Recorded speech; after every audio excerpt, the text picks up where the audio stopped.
Hello children, welcome to असा education. आज हम कर रहे हैं ग्रेड 8 की सोशल साइंस बुक से चैप्टर 7 फैक्टर्स ऑफ प्रोडक्शन। इस चैप्टर की जो शुरुआत है उसमें हम सबसे पहले ये देखते हैं कि विवेक देबरॉय, जो कि चेयरमैन थे इकोनॉमिक एडवाइजरी काउंसिल, जो कि प्राइम मिनिस्टर के लिए होता है 2017 से 24 तक, उन्होंने क्या कहा है। विवेक देबरॉय कहते हैं कि इंडिया जो है वो फास्टली ग्रो कर सकता है और जो है ज़्यादा प्रोडक्टिव बन सकता है अगर उसके जो 3 मेन रिसोर्सेज हैं उनका सही तरीके से इस्तेमाल किया जाए।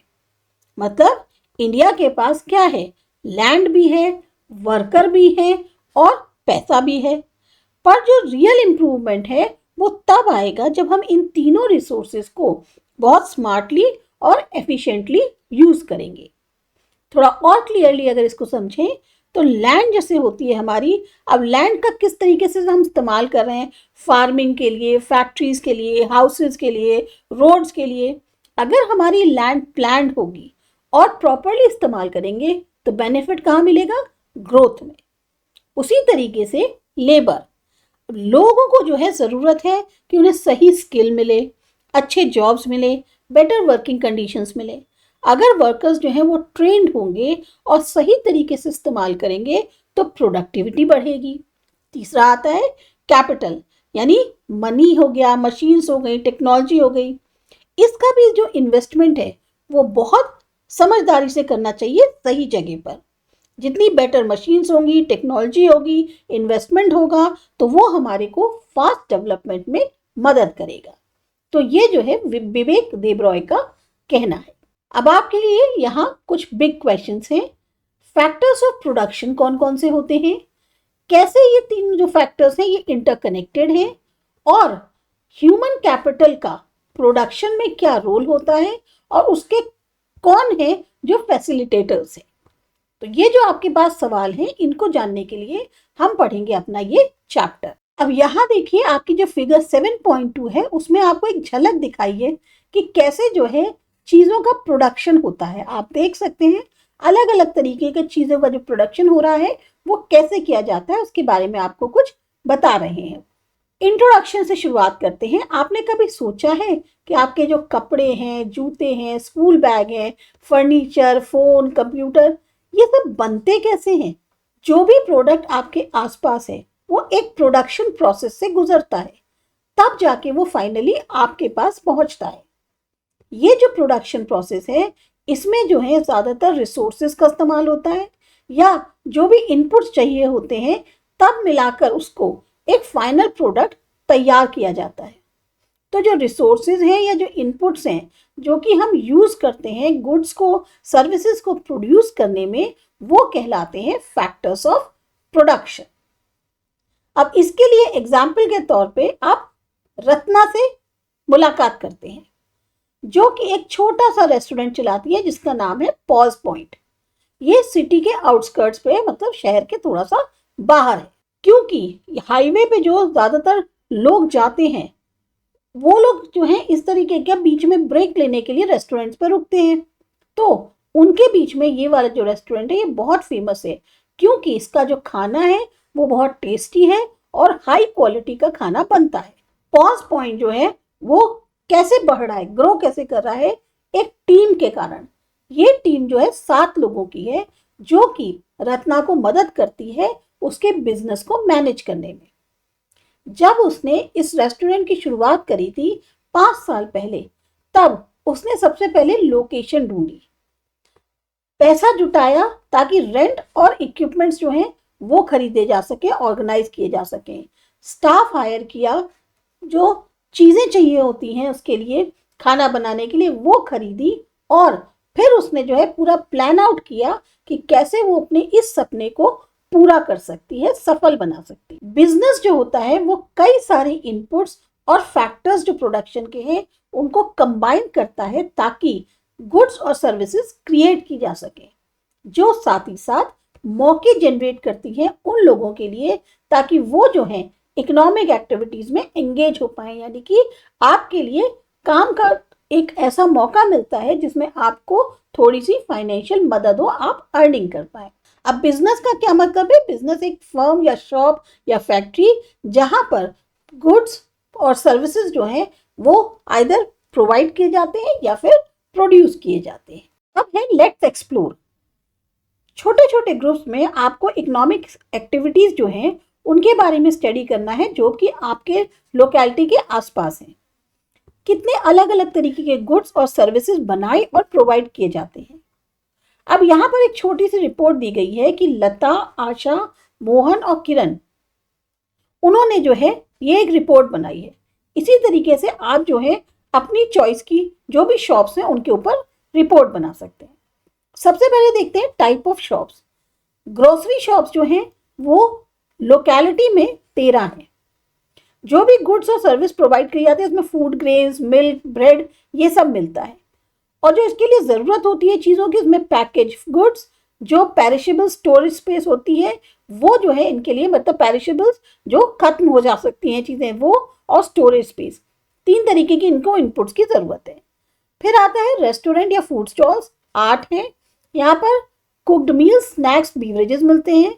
रॉ इंग्रेडिएंट जैसे vegetables, fruits, gas, utensils, cook और हेल्पर की ज़रूरत होती है। वेजिटेबल वेंडर्स 15 हैं। फ्रेश वेजिटेबल्स और फ्रूट्स मिलते हैं। फ्रेश जो प्रोड्यूस होता है वो मिलता है। ज़रूरत होगी इसके लिए बास्केट चाहिए होंगी, वेइंग स्केल चाहिए होगा, कार्ट और एक स्टॉल चाहिए होगी। मोबाइल रिपेयर शॉप्स 4 हैं। मोबाइल रिपेयर होता है, मोबाइल एक्सेसरीज जो हैं वो मिलती हैं। Tools, spare parts, knowledge, skill of mobile components और फंक्शंस आपको आने चाहिए, ये जिसकी इनपुट है। सैलून्स और पार्लर्स 3 हैं। Hair cut, grooming, beauty services होती हैं। इसके लिए आपको चाहिए scissors, creams, beauty products, water और इलेक्ट्रिसिटी। तो ये तो एक ग्रुप रिपोर्ट है। अब इसके बारे में देखते हुए कुछ क्वेश्चंस के आंसर्स देने हैं, जैसे लोगों को पैसा कहाँ से मिलता है जो उन्हें अपने बिजनेस के लिए चाहिए।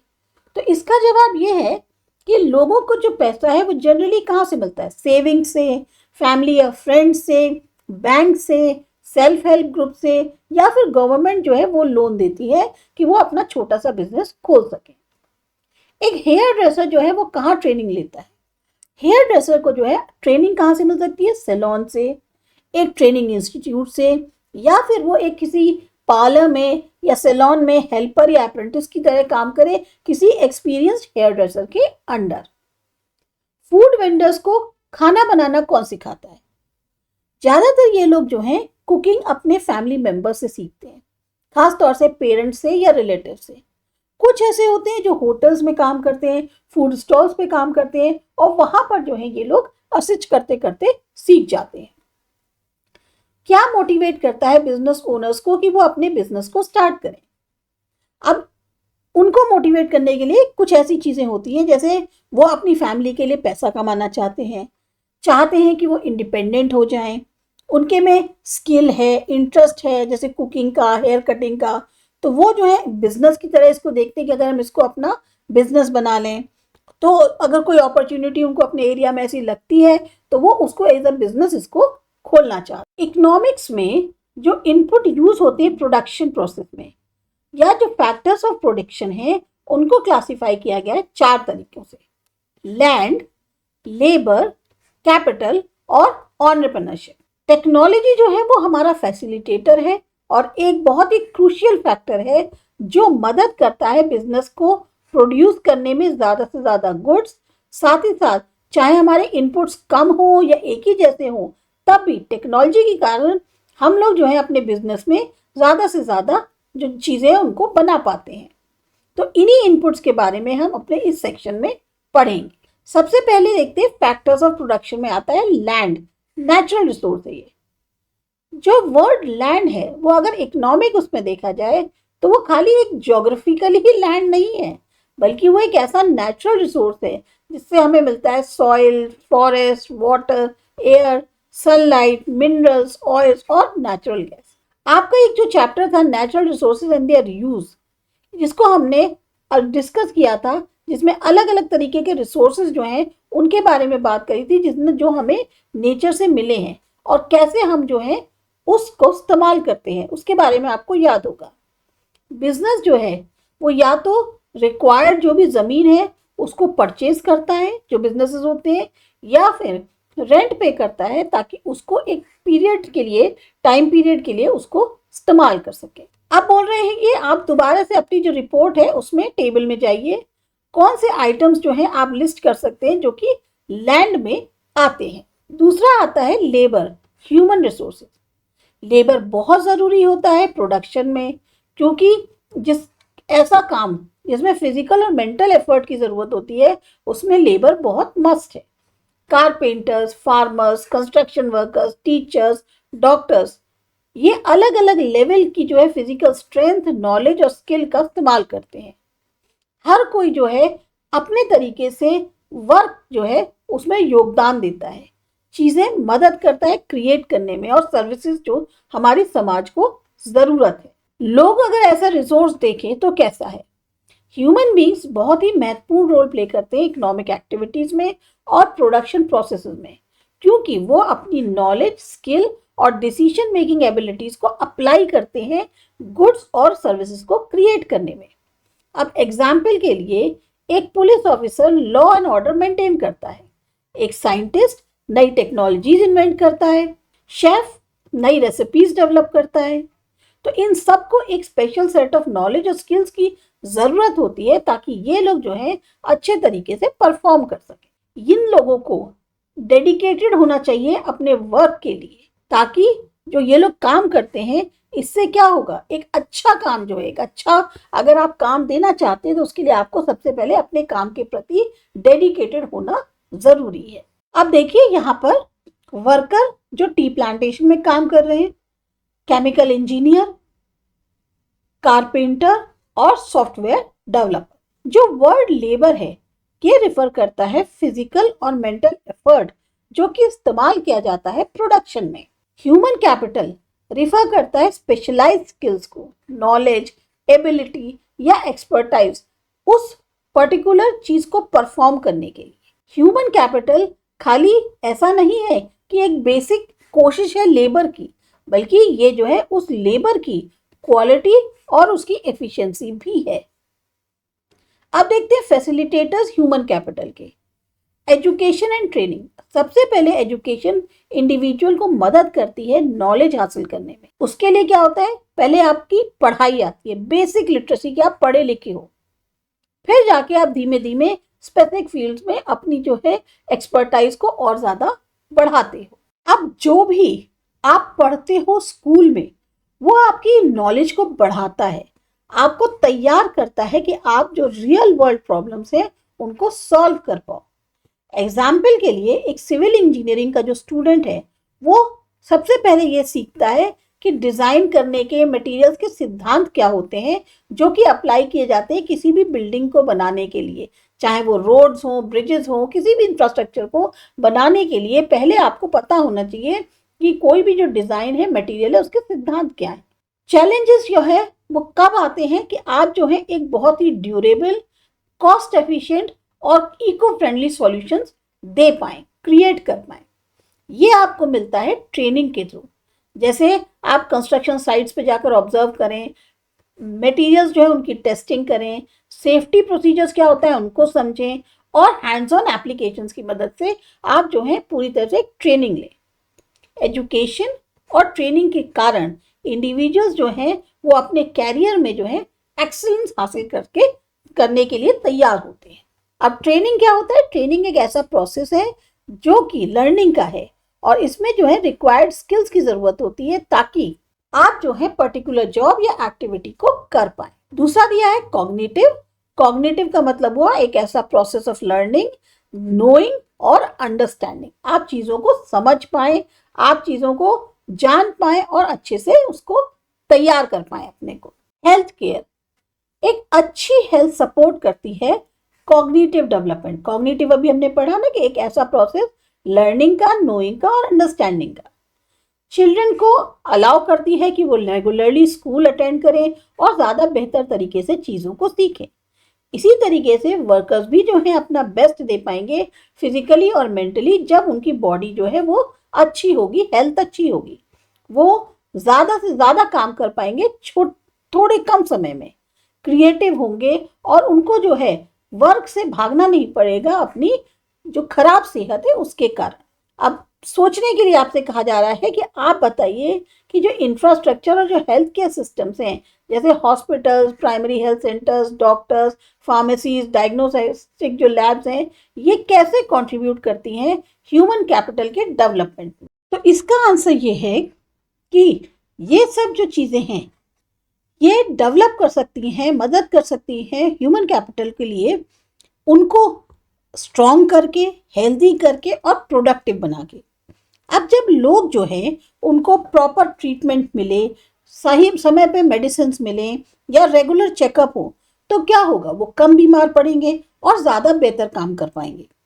बच्चे अगर स्वस्थ होंगे तो वो स्कूल रोज जाएंगे, वहाँ ज़्यादा सीखेंगे और उनकी जो स्किल्स हैं वो और ज़्यादा बेटर डेवलप होंगी। इसी तरीके से बड़े अगर स्वस्थ होंगे तो वो ज़्यादा एफिशिएंटली काम करेंगे और ज़्यादा से ज़्यादा इकोनॉमी को योगदान दे पाएंगे।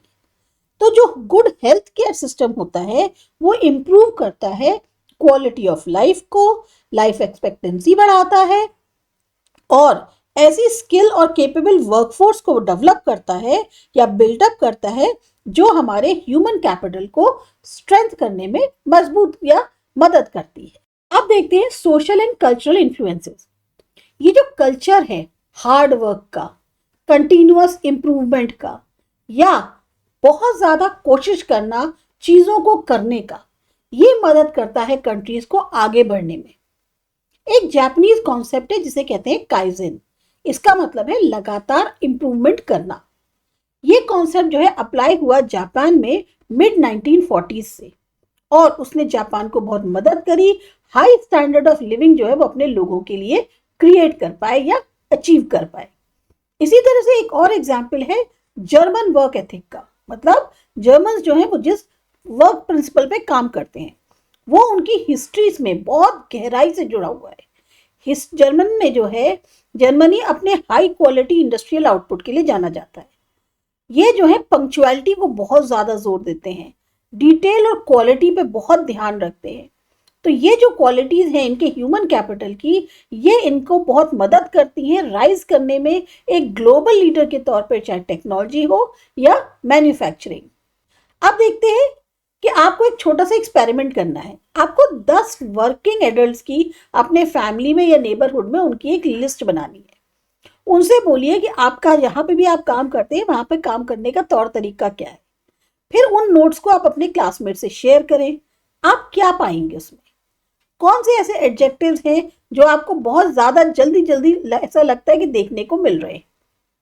इसी तरह से टेपेस्ट्री चैप्टर्स में आपने देखा एग्जाम्पल्स आर्ट और आर्किटेक्चर के पूरी इंडिया में कई सेंचुरीज तक जो है हमने इस चीज़ के बारे में जाना। अब आपको क्या लगता है कि कौन से फैक्टर्स हैं जो एनेबल करते हैं उनके क्रिएटर्स को कि इस तरीके का जो हाई लेवल है एक्सीलेंस का वो हासिल कर पाए।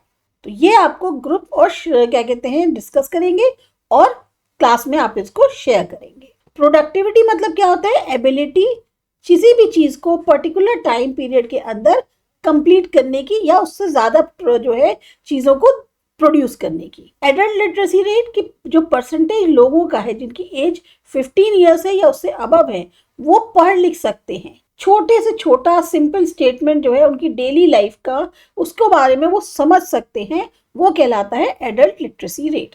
चैलेंजेस क्या है ह्यूमन कैपिटल के लिए? हमारा नेशन जो है वो एक बहुत लंबे सफर जैसे कहने चाहिए रास्ते से होता हुआ आया है अलग अलग पहलू में। ह्यूमन कैपिटल के इंडिपेंडेंस से हम अगर बात करते हैं तो बहुत लंबा हमने एक सफर तय किया है।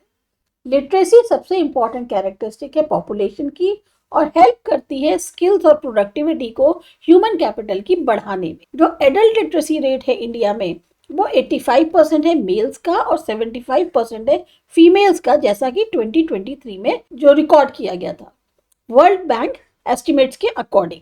पर इतनी प्रोग्रेस होने के बावजूद इंडिया अभी भी बहुत चैलेंजेस फेस कर रहा है ह्यूमन कैपिटल को डेवलप करने। अब यहाँ पे दिया है कि शिवाय जो है एक स्टूडेंट है सरस्वती विद्यालय का ग्रेड 8th में। उसने जो है अपने स्कूल को 2 साल पहले छोड़ दिया क्योंकि उसके जो फादर थे उसकी जॉब चली गई। अब आप ये बताइए कि जो स्कूलिंग ईयर्स थे उसको उसने उस टाइम पे पढ़ाई छोड़ दी, तो जब वो बड़ा हुआ तो उस पर जो है शिवाय पे जो है उस चीज का असर कैसे पड़ा, क्या प्रॉब्लम्स बिजनेसेस फेस करते हैं जब उनको वर्कर्स नहीं मिलते हैं जो एक्चुअल में जिनके पास वो जो जरूरी स्किल्स हैं जो उनको अपने बिजनेस के लिए चाहिए, वो ऐसे वाले वर्कर्स नहीं मिलते हैं तो क्या मुश्किलें आती। जो इकोनॉमिक सर्वे है इंडिया का 2024 का, उसमें पता चलता है कि 65% जो लोग हैं इंडिया में 35 ईयर्स के एज के कम है। इसका मतलब इंडिया में बहुत ही यंग प्रोडक्टिव पॉपुलेशन है जो कंट्री को हेल्प कर सकती है, उसके बेनिफिट्स जो कि एक उसकी जिस तरह की एक डेमोग्राफिक उसकी बिल्टअप है हमारे कंट्री का, उस हिसाब से बहुत ज़्यादा हम बेनिफिट्स जो है अपने कंट्री के ले सकते हैं। जो डेमोग्राफिक डिविडेंड है, इसका मतलब हुआ कि एक कंट्री को जो बेनिफिट मिलता है जब उसके अंदर बहुत ज़्यादा यंग और वर्किंग लोग होते हैं। जब ज़्यादा लोग वर्किंग और अर्निंग होते हैं तो बहुत कम लोग हैं जो एक दूसरे पर निर्भर करते हैं। कंट्री जो है वो बिजनेसेस ग्रो कर सकती है, लिविंग स्टैंडर्ड्स इंप्रूव कर सकती है। तो इस पोटेंशियल का एडवांटेज लेने के लिए इंडिविजुअल की सबसे पहले पहुंच होनी चाहिए क्वालिटी एजुकेशन तक, हेल्थ, ट्रेनिंग और स्किलिंग तक, जो कि नेशन के प्रोग्रेस में योगदान दे। आप इसके बारे में और ज़्यादा पढ़ेंगे, जो चैप्टर्स आएंगे डेमोग्राफिक्स के ऊपर, उसमें आप इनके बारे में और ज़्यादा पढ़ेंगे। क्या कुछ जॉब्स ऐसे होते हैं जो दूसरों से ज़्यादा इंपॉर्टेंट होते हैं?